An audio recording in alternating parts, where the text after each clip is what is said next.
Hello, everybody. Welcome back to another episode of Wedded Wednesdays with Pastor John David and Lady Wright. Thank you so much for tuning in with us today. We have something great in store for you on today. Today's topic is, should a husband and wife deny one another of their body? Yes, that's what today's topic is. And of their body, what she's really saying, sexual activities. Yes.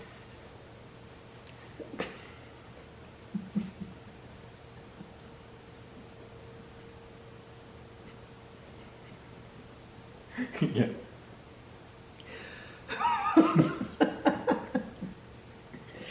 God, help me today. Help my husband. Father, please help him today. Talk about it. You talk about it. Well, I'll talk about it. Should one deny? Should a husband and wife Well, I'm telling you, deny one another? the Bible their says, body? the Bible, straight from God, straight out of the book, God said that the wife nor the husband should withhold sexual activities from each other. So if you're a wife out there and you're mad at your husband or whatever the case is, and you want to punish him by withholding sexual activities, you can go to hell for that. Oh yes, you can go. That's not extreme. It's in the Bible. Thou shalt not kill, thou shalt not steal, thou shalt not withhold from this spouse. That's not in the commandment. It's not a commandment, but it's in the Word of God. Yeah, but you can go. Is it worth going to hell over? I don't think we'll go to hell. Okay, you don't think so, but his ways are not our ways, his thoughts are not our thoughts. Right, so he wouldn't say it in the Bible if it wasn't meant. You're saying it. You're adding a little bit more seasoning. No.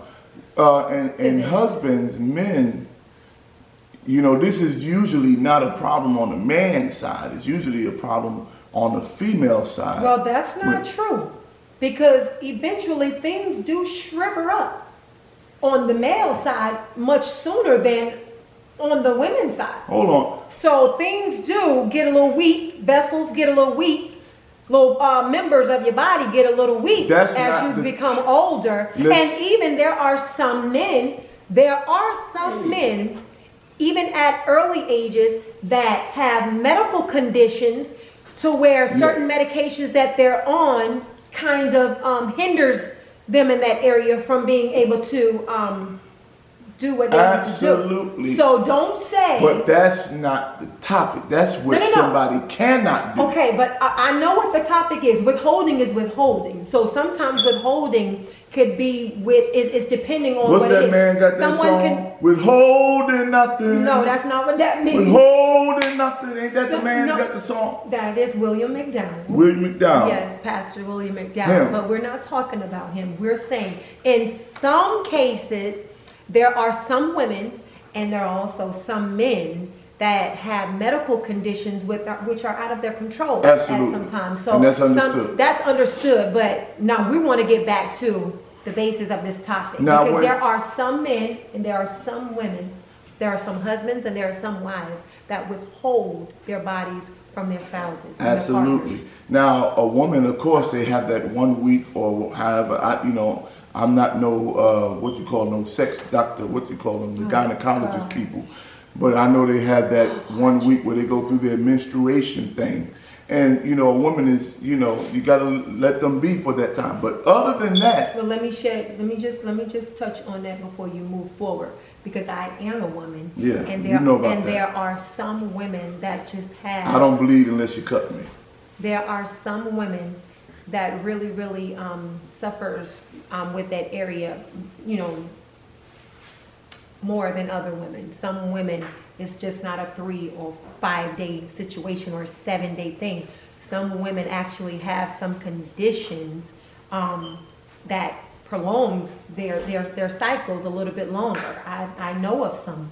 So in that case, there's nothing that husband, your husband, would have to be understanding to that. You have to have an understanding spouse. You have to have the knowledge. You have to have that knowledge. Well, to guess be what? educated on that. Only way, husbands, if you have a wife that is dealing with an issue of blood, more than 3, 5, 7 days with her cycles, then she need to touch the hem of his garment. Educate yourselves. Try going to her doctor's appointments with her. That way you can get, you can get more information on what she is going through in her body from her OBGYN. And you can ask questions, whatever it is, if you don't understand it, or you may feel, you know what, I think she's stretching it out a little bit. She just don't want, no, it's not like that. Go with her. Try going with her when she goes to her OBGYN appointments and ask these questions. It's important. It's important, especially if you have a wife that have serious conditions to where she has prolonged cycles more than other women do. So. And in that case, then you have to be, as a husband, understanding of that. Yes. So when it comes to the things of the body, sicknesses, and just normal conditions of the body, that's understood. But when you want to withhold because you're upset, or you want to withhold because of you don't feel he's worthy of it. If he's not worthy of that part of you, then you're really saying he's not worthy to be your husband. If he can't have all of you, and you can't just withhold and make excuse, oh, I got a headache and this and that and all of these different excuses. And What if she's being abused by her husband? What if she's being mistreated by her husband? What do we say in a case to where a woman is being abused? Verbally, mentally, physically. What do we, what do we say? How do we encourage someone out there today that may be feeling, well, I don't feel like I should give my body up to him, the way that he talks to me, the way that he treats me. The way, we're not going to do that. No, we're not going to do that. We're not going to do that. But because there was a case years ago with a husband and wife, Lorena Bobbitt, I think was her name. And I forgot her husband's name. What was it? John Bobbitt. And they were married, but he would abuse her in his tone and the way he talked. And he would come in drunk and just force himself on her. And one night, in the middle of the night, she went and got a knife and cut his thing off. Well, that's a bit extreme. I would use the example of Mr. and Celie, how he did her, how he treated her, and just, how he climbed on her and did his business. That's what she said. He just climbed on me and do his business. Well, that was the 20s and the 30s. It doesn't matter. And at that time, women still had a heart. They still have feelings and emotions. So even during that time, she did not neglect. She did not keep it away from him. She did not deny him. Not that she couldn't, because he paid good money for her. Seriously, I'm going somewhere. Even him beating her, even him talking down to her and mistreating her. She still didn't withhold. She didn't withhold it. Now, I know it may be some women out there that say, well, that was Celie. It ain't me. Because if he puts his hands on me, if he disrespects me and he talks to me any kind of way, he's not touching me. I know we have some women out there that feels that way, and it is hard to become active with your spouse, because we're talking about husbands and wives. So I know it could probably be hard to try to come and get the mood going and become active with your partner and your spouse, and he just got finished, giving you every word in the book, calling you out your name, saying all kind of hurtful and demeaning things, to you. So I know it's like, that's a mood killer. Absolutely. It's a mood killer. And for women, they don't just want the sexual act. They want the loving aroma of it. They want the whole loving aura of it. So you just can't bust through the door like a drunken bandit and say, open up, here I come. Thank you for that. Thank you. But they want the whole atmosphere of it. And if you set an atmosphere and your wife is still withholding, then there's another issue that you guys have to kind of talk about. You got to see what's going on there. Why are you withholding? Why don't you want to engage in this part of our relationship? Because part of marriage, nobody like to say it, but in all your church folks, sex is a part of marriage. It is. An important part. Very important part. All these folks, come to church mad. Look at them. You can tell the folk that ain't did nothing in a long time because they in church mad at everybody. Oh, Lord have mercy.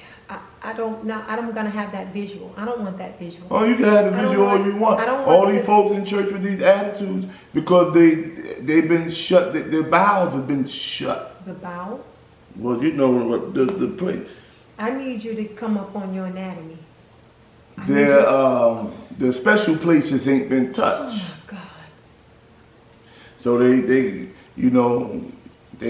angry and they mad and they got all this stuff going on. But if I got a couple in my church, they always smiling, always loving and kind. And they an older couple. I ain't gonna call their name. You know what I'm talking about. Mm-hmm. Their last name is a color. That's all I'm gonna say. But and he's about 70 years old, but they constantly chasing each other, smacking each other on the behind, and all this one stuff. Another around. It ain't no age limit on that. No, it's not. All right. So this has been another great episode of Should the Spouse Deny the Other Spouse? And men, stop denying your wife. If you're doing it, don't do that. Don't do it. Talk about it.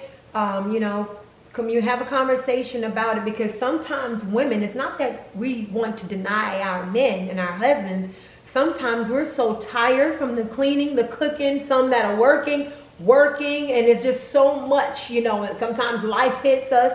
We're emotional at the end of the day. We can be some emotional creatures at the end of the day. And our hormones sometimes are a little bit unbalanced, but nothing that a conversation can't, bring resolve to. So be mindful of if you're that woman, you're a little unbalanced and you don't know it, see your OBGYN. We also can get checked to see if our hormones are unbalanced as well. You'll get hormone shots. Well, that's a little bit. It's a whole lot of stuff you can be treated for. But just make sure, Lord have mercy, just make sure you have the conversation, and whatever you do, enjoy one another, enjoy your spouse, enjoy your mate, make this thing. This is a love thing. And God joined us all together, and what he did and how he brought us together. He didn't bring us together that we may deny one another of our bodies. Our bodies belong to each other. And thank you so much. Listen, we want and we desire your feedback. If you have a certain topic that you would like for us to touch on, let us know. Hit us on our Facebook page. Hit us on our Instagram page. Absolutely. Thank you so much for joining us on another episode of Wedded Wednesdays. We look forward to seeing you back here, same time, same place, next Wednesday. Wedded Wednesdays. Peace out. We love y'all.